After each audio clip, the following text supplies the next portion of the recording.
వివాదాస్పద అంశం ఈ మధ్యకాలంలో ఏంటంటే ఈ మెడికల్ కాలేజీలని ప్రైవేటైజ్ చేసేస్తున్నారు, ప్రైవేట్ వాళ్ళకి ఇచ్చేస్తున్నారు అని మీరు గతం నుంచి ఏమంటున్నారంటే ఈ కాలేజీలని మెయింటైన్ చేయడం ఇది గవర్నమెంట్లో సాధ్యం కాదు, ఇవి ఎఫిషియెంట్గా నడవాలి, యాక్చువల్గా జనానికి ఆరోగ్య సేవలు అందాలి అంటే ఇది పబ్లిక్ ప్రైవేట్ పార్ట్నర్షిప్ ఉండాలి అని.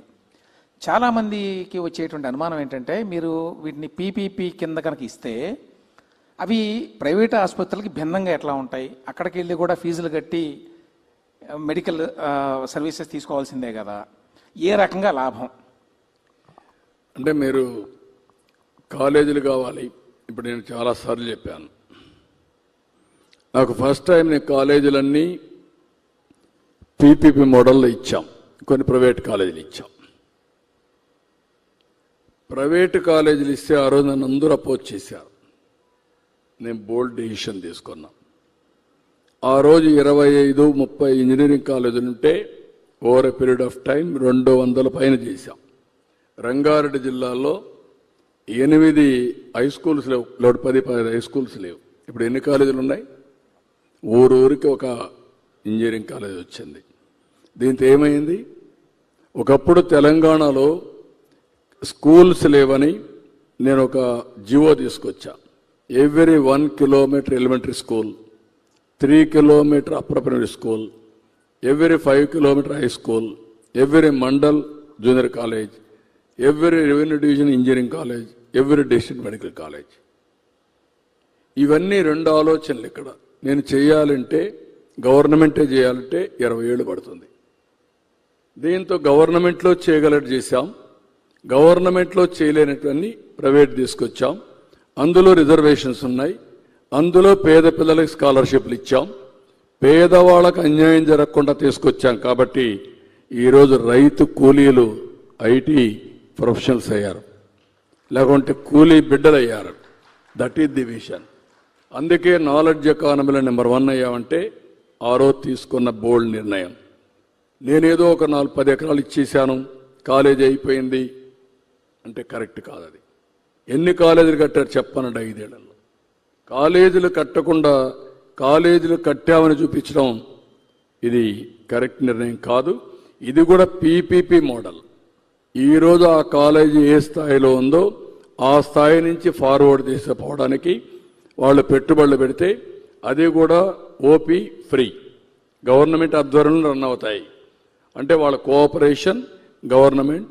అదే మాదిరిగా మాకు ఎన్టీఆర్ వైద్య సేవ ఉంది. వైద్య సేవ పేషెంట్లకు 70% రిజర్వేషన్స్ ఇవ్వాలి. మోర్ డీటెయిల్స్ కావాలంటే మా మంత్రి గారు ఇక్కడే ఉన్నారు. అన్ని తరోగా ఆలోచించి 2-3 సంవత్సరాల్లో 17 మెడికల్ కాలేజీల ఆపరేషన్ ఇచ్చేయాలనే ఉద్దేశంతో ఈ నిర్ణయం తీసుకున్నాం. మీరే అన్నారు, నేను ఒక పక్క సూపర్ 6 ఇవ్వాలి, ఇంకొక పక్క అభివృద్ధి చేయాలి. అందులో వినూత్నమైన ఆలోచనే ఈ ఆలోచన. ఆ విషయం గుర్తుపెట్టుకోవాల్సిందిగా ప్రజలందరికీ విజ్ఞప్తి చేస్తున్నా. సరే, అదే సమయంలో మీరు ఏ ఒక్కరికి కూడా అన్యాయం జరగదు. ఈవెన్ ఓపెన్ కాంపిటీషన్లో వచ్చే సీట్లు కూడా ముందు కంటే ఇంకా ఎక్కువ ఉంటాయి. ముందు 42% ఉంటుండే 50% ఇప్పుడు ఈ అందరికి సీట్లు అందుబాటులోకి వచ్చే పరిస్థితికి వస్తుంది. నెంబర్ ఆఫ్ సీట్స్ పెరుగుతాయి. ప్రభుత్వ కోటా కింద ఉంటుందండి, ప్రభుత్వ కోటా కింద 50% సీట్లు మొత్తం జనరల్ కోటా కింద వస్తాయి. ఆ డీటెయిల్స్ అని చెప్తాను ఇంకొకసారి. మేము చాలా డీటెయిల్స్ అని నేను ఇస్తాను. నేను ఏ నిర్ణయం తీసుకున్నా తరోగా 1కి 100 సార్లు ఆలోచించి ప్రజల కోసం తీసుకున్న నిర్ణయాలు తప్ప రాజకీయంగా కాదు. కొంతమంది రాజకీయంగా మాట్లాడితే నేను వాళ్ళకే వదిలిపెడుతున్నా. కొంతమంది బెదిరిస్తే ఇక్కడ ఎవరు భయపడే వాళ్ళు కూడా లేరని మరొకసారి విజ్ఞప్తి చేస్తున్నా. సరే, అదే సమయంలో మీరు అందరికీ ఆరోగ్యం అని చెప్పి యూనివర్సల్ హెల్త్ కేర్ అని చెప్పి ప్రపోజ్ చేశారు మన క్యాబినెట్లో. యూనివర్సల్ హెల్త్ కేర్ అంటే రాష్ట్రంలో ఉన్నటువంటి ప్రతి ఒక్క వ్యక్తికి, ప్రతి కుటుంబానికి ఆరోగ్య బీమా కల్పించే బాధ్యత ప్రభుత్వం తీసుకుంటోందా? అందుకని ఇప్పుడు ఏం చేశామంటే రాష్ట్రంలో ఎంతమంది ఉంటే అంతమందికి 2,50,000 వరకు ఇన్సూరెన్స్ చేశాం. అది మీకు కావచ్చు, ఇంకొకరికి కావచ్చు, ఎంత డబ్బులున్నా అందరికీ. అక్కడి నుంచి మిగిలిన వాళ్ళందరికీ ఎన్టీఆర్ వైద్య సేవ కింద అప్ టు 25 lakhs వరకు వాళ్ళకి ఆర్థిక సహాయం చేస్తున్నాం. మూడోది సంజీవని అని ఒక ప్రాజెక్ట్ తీసుకొచ్చాం. బిల్ గేట్స్ ముందుకు వచ్చారు ఫౌండేషన్ ద్వారా చేయడానికి. అన్ని కూడా డిజిటల్ హెల్త్ రికార్డ్స్, ప్రతి ఒక్క వ్యక్తి ఆరోగ్యం గురించి ఆన్లైన్లో పెడతాం. ఈ మెడికల్ స్టాఫ్ అంతా కూడా ఆన్లైన్లోకి వస్తారు. ఏఐ తీసుకొస్తాం. దాని పేరే సంజీవని అని పెట్టాను. సంజీవని అనే పేరు పెట్టిందానికి కారణం మీరు చూస్తే చరిత్ర చూసిన వాళ్ళందరికీ మీకు ఒక ఐడియా ఉంటుంది. లక్ష్మణుడు మూర్చపోయినప్పుడు బతికించుకోవాలంటే ఏం చేయాలంటే సంజీవని మొక్క కావాలన్నారు.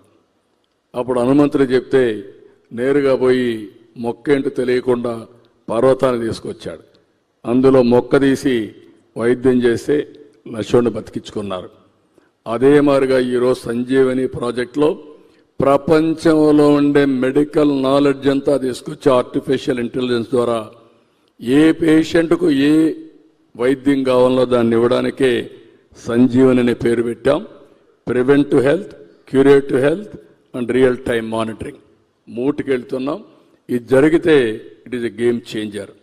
నాకు బిల్ గేట్స్ ఒక మాట అడిగారు, నేను ఇది ప్రపంచం అంతా తీసుకుపోవాలనుకుంటున్నాను, అయితే ఇది చేసి ఒక ప్రూఫ్ ఆఫ్ కాన్సెప్ట్ తయారు చేయాలంటే నాకు ఎక్కడ కూడా ఆ నమ్మకం రావడం లేదు.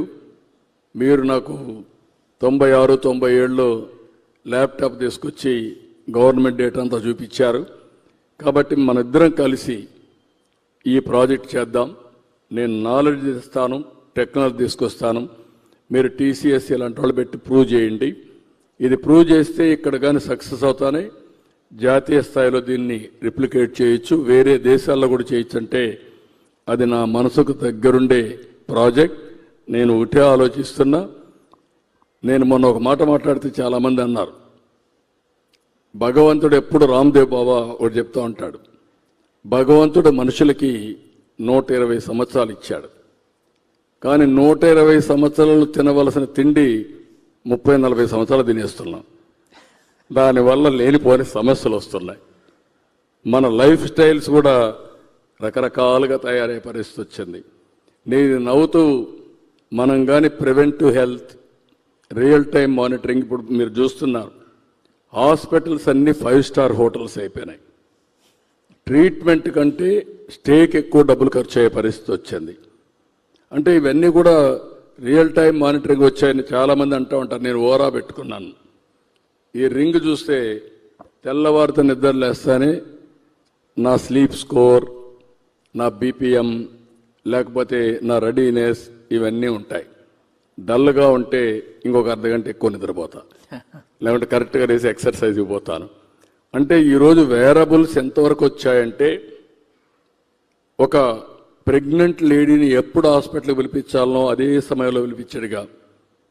ఆవిడికి రేపు రాబోయే రోజుల్లో బీపీ ఉన్నా లేకుంటే డయాబెటీస్ ఉన్నా రియల్ టైం మానిటర్ చేసే పరిస్థితికి వస్తుంది.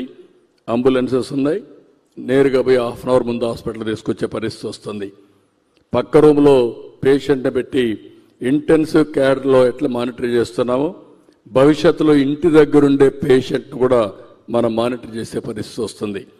ఇలాంటివన్నీ కూడా సాధ్యం అవుతున్నాయంటే మళ్ళా టెక్నాలజీ ఒక గేమ్ చేంజర్. ఊహించని టెక్నాలజీ ఈరోజు వచ్చింది. ఈ విషయం మనందరం గుర్తుపెట్టుకోవాల్సిన అవసరం ఉంది. సార్, ఇప్పుడు ఆ సంజీవని అంటే మొత్తం హెల్త్ ఇన్ఫర్మేషన్ని స్టోర్ చేసి దాన్ని రాష్ట్రంలో ఉండే ప్రతి ఒక్క వ్యక్తికి, లేకపోతే తర్వాత దేశంలో ఉండే ప్రతి ఒక్క వ్యక్తికి మొత్తంగా బాడీ స్కానింగ్ చేసినట్టు తెలుసుకోవడానికి ఏ ప్రాబ్లమ్స్ ఉన్నాయో రావచ్చు అనేది అని కూడా కాదు. బేసిక్ టెస్ట్లు అయిపోయిన తర్వాత వల్నరబుల్ పేషెంట్స్ ఉంటే 3 నెలలకు ఒకసారి బ్లడ్ టెస్ట్ చేసి ఒక 30 to 40 పారామీటర్స్ టెస్టులు చేస్తూ దాన్ని బేస్ చేసుకొని ట్రీట్మెంట్ ఇవ్వడం. మెడిసిన్స్ కానీ, ఫుడ్ కానీ, ప్రిస్క్రిప్షన్ కానీ రియల్ టైం మానిటర్ చేయడం. That type of track record, me health record అంతా ఉంటుంది. దాన్ని బట్టి ఏమేం చేయాలనో ఎప్పటికప్పుడు ఆర్టిఫిషియల్ ఇంటెలిజెన్స్ ద్వారా మీకు గైడ్ చేస్తూ ఉంటాం. అది ఇప్పుడు గవర్నమెంట్ తరఫున చేయాలని ప్రయత్నం. Government bill gates. అట్లాగే ఇప్పుడు ఈ యూనివర్సల్ హెల్త్ కేర్ కింద రాష్ట్రంలో ఉన్న ప్రతి ఒక్క వ్యక్తికి 5 కోట్ల మందికి ఇన్సూరెన్స్ ఇస్తారండి. 2.5 lakh, 2,50,000 యూనిఫామ్ గా 5 కోట్ల మందికి ఉంటుంది. అంటే గవర్నమెంట్ ప్రీమియం పే చేస్తుంది మేమే పే చేస్తాం. ఇన్సూరెన్స్ కంపెనీకి. ఇది చాలా అవదండి. ఎంతైనా that is our commitment we're doing. Okay, చాలా దీనివల్ల చర్చ కూడా ప్రారంభం అవుతుంది ప్రజల్లో మీ ఆరోగ్యం గురించి. నేను చెప్పింది అప్పుడప్పుడు వింటా ఉండండి. ఇప్పుడు ఏజ్ అనేది పెద్ద ఇష్యూ కాదు, గుర్తుపెట్టుకోవాలి మీరు. కానీ మీ జీవితాన్ని మనం ప్లాన్ చేసుకోవాలి ప్రాపర్గా. దానికి కావాల్సింది ఎక్కువ తినకూడదు, తక్కువ తినకూడదు, అవసరాన్ని కొద్దీ తినాలి, న్యూట్రిషియస్ ఫుడ్ తినాలి, రాత్రుల్లో ప్రాపర్గా నిద్రపోవాలి. లేనిపోయిన ఆలోచనలు పెట్టుకొని నిద్రపోకపోతే అక్కడి నుంచి సమస్యలు వస్తాయి. ప్రతిరోజు 1 అవర్ ఎక్సర్సైజ్ చేయాలి. అదే సమయంలో పని కూడా కర్మ చేయాలి, మంచి కర్మ చేయాలి. లేనిపోయిన ఆలోచనలు పెట్టుకొని చెడు పనులు చేస్తే ఆ చెడు పనులే మనం లాంచ్ చేస్తూ ఉంటాయి. నేను కొన్ని ప్రిన్సిపల్స్తో మీ అందరికి ఎడ్యుకేట్ చేస్తూనే ఉంటాను. ఎంతమంది ఉంటే అంత సంతోషం. దాన్ని నా ప్రయత్నం మాత్రం ఒక మెషిన్ మారిగా నిరంతరం ముందుకు తీసుకుపోవడం నాకు బాధ్యత. ఈరోజు మీరు ఇక్కడ అడిగారు కాబట్టి చెప్తున్నా, ఎందుకు మీరు ఇంత అంబిషియస్గా ఉన్నారని. 47, 48 ఇప్పుడు మనం ఉన్న ప్రకారం అయితే 7.5% గ్రోత్ అయితే 16 లక్షల నుంచి 78 లక్షలు గ్రో అవుతాం జిఎస్టిపి. అంటే పర్ క్యాపిటల్ ఇన్కమ్ 13 లక్షలు అవుతుంది. ఇంకొక పక్కన 12.5% అయితే 78 నుంచి 214 లక్షల కోట్ల జిఎస్టిపి వస్తుంది. దానివల్ల పర్ క్యాపిటల్ ఇన్కమ్ 35 లక్షలు అవుతుంది. అదే కానీ 15% గ్రో అయితే 347 లక్షల కోట్ల రూపాయలు జిఎస్టిపి వస్తుంది. వాళ్ళ ఆదాయం 58 లక్షలు అవుతుంది. 13 లక్షలు రాబోయే రోజుల్లో డబుల్ గ్రోత్ అయితే 58 లక్షలు. అంటే ఎన్ని రెట్లు ఎక్కువ ఆలోచించుకోండి. దగ్గర 4 రెట్లు, 4.5 రెట్లు ఎక్కువ వస్తుంది. That is the difference. అందుకనే ఆలోచన విధానం, దాన్ని అమలు చేయడం కోసం ఆలోచిస్తున్నాం. అందుకే ఇవన్నీ కూడా మీకు ఈ లెక్కలు కానీ అర్థమైతే, కొంతమంది ఏం చేస్తున్నారంటే ఒక ఇండస్ట్రీ పెడుతున్నారు, ఒకసారి ఇండస్ట్రీ సక్సెస్ అవుతానే ఫాస్ట్ గ్రోత్కి వెళ్ళిపోతున్నారు. ఎకానమీ కూడా అంతే. కాబట్టి మీరు అడిగారు కాబట్టి మీరు ఎట్ట సాధిస్తారని చెప్పి అన్నారు. నేను ఎప్పుడు అదే అంటూ ఉంటాను, 5 ఏళ్లకు ఒకసారి మళ్ళా ప్రజలు మార్చుకుంటే ఇది వైకుంఠ పాళిమారిగా తయారవుతుంది. పైకి ఎక్కడం, మళ్ళా కిందికి పడడం, దాన్ని సరిచేయడం.